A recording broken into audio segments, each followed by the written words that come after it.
ছোট লোকের বাচ্চা, তোর তো সাহস কম না? তুই আমাকে জুতা দিয়ে মারোস? তুই আমার গায়ে জুতা দিয়ে বাড়ি দিস? ম্যাডাম, এই জুতাতে আপনাকে কেন মারছি একটু পরে আপনি টের পাবেন।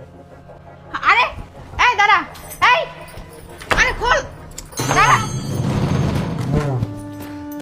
দরজা খোল বলছি। একবার দরজাটা খোল, তোর একদিন কি আমার একদিন। কি হলো? এই রাজু, দরজা খোল। এই কি হলো, কি হয়েছে? আর বলো না, এই বেয়াদবের বাচ্চাটা বাহির থেকে দরজা লাগিয়ে দিছে। এবার কি করব? এই খোল দরজা। ম্যাডাম, আপনি যতই চিল্লা পাল্লা করেন এই দরজা আর আমি খুলতেছি না। আমি এখন স্যারকে কল দিব, পরে স্যার এসে এই দরজা খুলবে। দেখ রাজু, আমি যদি একবার বের হতে পারি না, তোর অবস্থা আমি খারাপ করে ছাড়বো। ছোট লোকের বাচ্চা, দরজা খোল বলছি।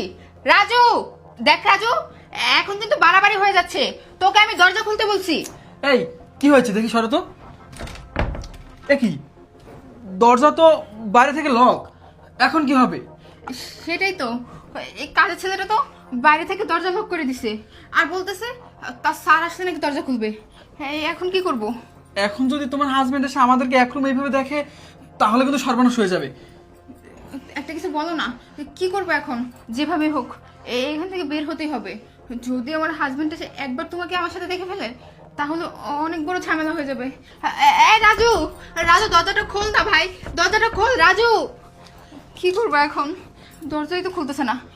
রাজু, রাজু, রাজু শোন ভাই, তুই যা চাইবি আমি তোকে তাই দিব। তোর টাকা পয়সা যেখানে যা লাগবে আমি তোকে সব দিব। দরজাটা খুলে দে না ভাই। দেখ ভাই, এরকম করিস না রাজু। রাজু তুই না অনেক ভালো, দরজাটা খুলে দে না রে রাজু। তোর স্যার আসলে অনেক বড় ঝামেলা হয়ে যাবে। দরজাটা খোল না। কি করবো এখন? কি করবো আমি তো বুঝতেছি না। ও মনে হয় দরজা লাগিয়ে চলে গেছে। দরজা লাগিয়ে চলে গেছে। এখন তো আমাদের তো বের হতে হবে। কি করব? রাজু, এই রাজু, রাজু দরজাটা খোল রাজু। শুনেন ম্যাডাম, আমি আপনাকে একটা কথা বলি। আপনি আমাকে যতই টাকা পয়সার লোভ দেখান, তাতে কোনো লাভ হবে না। কারণ আমি একবার যার নুন খাই না, তার সাথে কোনোদিন বেমানি করি না। আর কি বললেন? আপনি আমাকে টাকা পয়সা লোভ দেখাচ্ছেন? আপনি আমাকে যতই লোভ দেখান, তাতে কোনো কাম হবে না। আপনি স্যারকে অনেক ঠকিয়েছেন। আজকে আমার ছাড় আসবে, তারপরে এই দরজা আমি খুলবো।